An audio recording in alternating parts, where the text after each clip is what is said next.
Hey hi everyone, welcome back to my YouTube channel. तो हर इंसान का एक सवाल ज़रूर होता है कि एक लड़का और एक लड़की कभी दोस्त नहीं हो सकते। तो आज हम इसी बारे में बात करेंगे। यू वॉचिंग माय वीडियो, जिसमें आपको मिलेंगे आपके सवालों के जवाब। इसलिए अगर आपका कोई भी सवाल है तो हमसे ज़रूर पूछें। देखिए, ऐसा बिल्कुल भी नहीं है कि एक लड़का और एक लड़की दोस्त नहीं हो सकते, लेकिन हमारी सोसाइटी ने हमारे दिमाग में ऐसा डाल ही दिया है कि एक लड़का और एक लड़की दोस्त हो ही नहीं सकते। पहले के ज़माने में लड़के स्कूल जाते थे और लड़कियां घर संभालती थीं। फिर समय बदला, फिर लड़के भी स्कूल जाने लगे और लड़कियां भी स्कूल जाने लगी, लेकिन लड़कियां अलग स्कूल में पढ़ती थी और लड़के अलग स्कूल में पढ़ते थे। फिर ज़माना बदला, फिर लड़के और लड़की दोनों एक ही क्लास में बैठते थे, लेकिन लड़का एक साइड बैठता था, लड़की एक साइड। अब का ज़माना अलग है। अब लड़की और लड़का एक बेंच पे बैठ सकते हैं। लड़की और लड़का बहुत ही अच्छे दोस्त हो सकते हैं। इनफैक्ट दो लड़कियों में जितनी गहरी दोस्ती नहीं होगी और दो लड़कों में जितनी गहरी दोस्ती नहीं होगी, उससे कई गुना ज़्यादा गहरी दोस्ती एक लड़की और एक लड़के के बीच हो सकती है। लड़का और लड़की अगर दोनों मित्र बन जाए तो इससे ज़्यादा अच्छी बात और कोई हो ही नहीं सकती। एक लड़की एक काम को 100 तरीके से कर सकती है और एक लड़का निगाहें देखकर बता सकता है कि कौन सा इंसान किस निगाह से किसे देख रहा है, कौन सा इंसान कैसा है, इसका इंटेंशन कैसा है। कई बार लड़कियां सामने वाले का इंटेंशन नहीं समझ पाती, लेकिन लड़के इसे बहुत अच्छी तरीके से समझ लेते हैं। कई बार लड़के किसी भी काम को एक से ज़्यादा तरीके से नहीं कर पाते, लेकिन लड़कियां एक ही काम को एक से कई गुना ज़्यादा तरीके से कर सकती हैं। अगर लड़का और लड़की दोस्त बन जाएं तो इससे ज़्यादा अच्छी बात और कुछ हो ही नहीं सकती। इसका जीता जागता एग्जाम्पल है कृष्णा और द्रौपदी। इन दोनों के बीच सखी और सखा का रिश्ता था, यानी मित्र का। लोगों को लगता है कि कृष्ण भगवान ने महाभारत में अर्जुन का साथ दिया, बल्कि सच तो ये है कि कृष्ण भगवान ने महाभारत में अपनी सखी यानी अपनी मित्र द्रौपदी का साथ दिया। कृष्ण कभी भी पांडव के तरफ थे ही नहीं। कृष्ण हमेशा से द्रौपदी के साथ थे। जब पांडवों ने बिना सोचे समझे द्रौपदी को पासे के खेल में दांव पर लगा दिया, तब कृष्ण पांडवों को रोकने नहीं आए।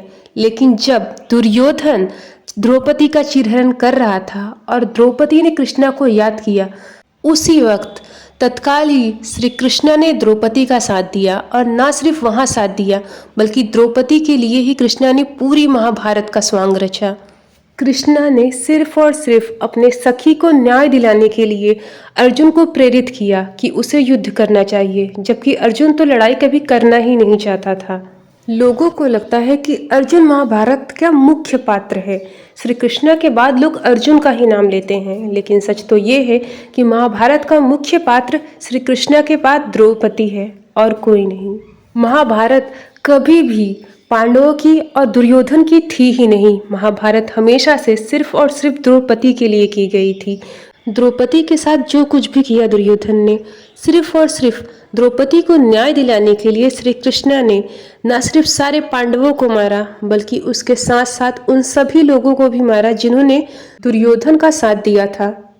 एक लड़का और एक लड़की की दोस्ती जितनी गहरी हो सकती है, उतनी ही कामयाब भी। लोगों को लगता है कि एक लड़का और एक लड़की दोस्त नहीं होते। हाँ, क्योंकि कुछ लड़के आपके पास दोस्ती का हाथ लेकर आते हैं ताकि वो आपका शोषण कर सके, लेकिन इसमें गलती कहीं ना कहीं आपकी भी है। आप इस बात को समझ ही नहीं पाते कि कौन आपका शोषण करना चाहता है और कौन आपका वाकई मित्र बनना चाहता है। अगर आप मित्र चुनेंगे तो आपको कृष्णा मिलेगा, लेकिन अगर आपने लापरवाही की तो आपको दुर्योधन ही मिलेगा मित्र के रूप में। याद रखना। आप जितनी जल्दी इस बात को समझ लें कि आपके पास रह रहा इंसान कृष्ण है या दुर्योधन, उतना ही अच्छा आपके लिए होगा, क्योंकि लापरवाही की सज़ा आपको ही भुगतनी होगी। आप जिस दुनिया में रहते हो उस इंसान पे भरोसा ज़रा सोच समझ के करना, क्योंकि भरोसा तोड़ने वाला हमेशा अपना ही होता है। भरोसा वही तोड़ेगा जिसके ऊपर आप भरोसा करेंगे। आपका भरोसा बहुत कीमती है, इसलिए इस भरोसे को हमेशा समझकर ही किसी पे करें, क्योंकि जब भरोसा टूटता है तो सिर्फ एक इंसान पर से भरोसा नहीं उठता, बल्कि इंसान खुद भी टूट जाता है। वो किसी भी भरोसा करने लायक नहीं रहता। उसे ऐसा लगता है जिस इंसान पर इतना भरोसा किया, जब वो ही अपना सगा नहीं हुआ तो और किसी से क्या ही उम्मीद करना। लेकिन हम पता नहीं क्यों ये भूल जाते हैं कि हम किसी पर आंख बंद करके भरोसा कर ही क्यों रहे थे।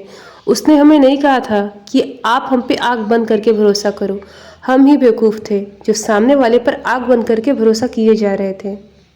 या फिर यूँ कह लो कि हम ही सामने वाले की अच्छाई देखने में इतने अंधे हो गए थे कि उसकी बुराई देखना ही नहीं चाह रहे थे। कई बार हमें लोग समझाते हैं कि उस पर भरोसा मत करो, वो अच्छा इंसान नहीं है, लेकिन क्या उस वक्त हम उसकी सुनते हैं? कहीं ना कहीं हमारा मन हमें ये बात ज़रूर समझाता है कि सामने वाला इंसान गलत है, लेकिन हम अपनी मन की सुनने के बजाय उस चाह की राह को चुनते हैं जिस पे सिर्फ और सिर्फ हमें तकलीफ ही मिलती है। हम अपनी चाह में इतने खो जाते हैं कि हम इस बात का ध्यान ही नहीं रख पाते कि हमारी चाह ही हमारी तकलीफ की इकलौती वजह है। एक बात हमेशा याद रखना, तुम अगर रिश्ते निभा रहे हो तो इसका मतलब ये नहीं है कि सामने वाला भी रिश्ता निभाएगा। अगर उसका मन हुआ, नीयत साफ हुई, अच्छा इंसान हुआ, तो ही वो आपके साथ रिश्ता निभाएगा। लेकिन अगर वो बुरा हुआ तो कुछ वक्त तक वो आपके साथ अच्छा ज़रूर रहेगा, लेकिन क्योंकि उसके अंदर बुराइयां हैं वो आपको हर्ट ज़रूर कर देगा। इसलिए जब भी भरोसा करें सोच समझ के करें, क्योंकि भरोसा बहुत कीमती है। पैसा चला गया ज़िंदगी से तो दोबारा मेहनत करके कमा लोगे, लेकिन भरोसा अगर किसी इंसान पर से उठ गया तो हो सकता है आप इस ढंग से टूटो कि जुड़ने में बहुत समय लग जाए।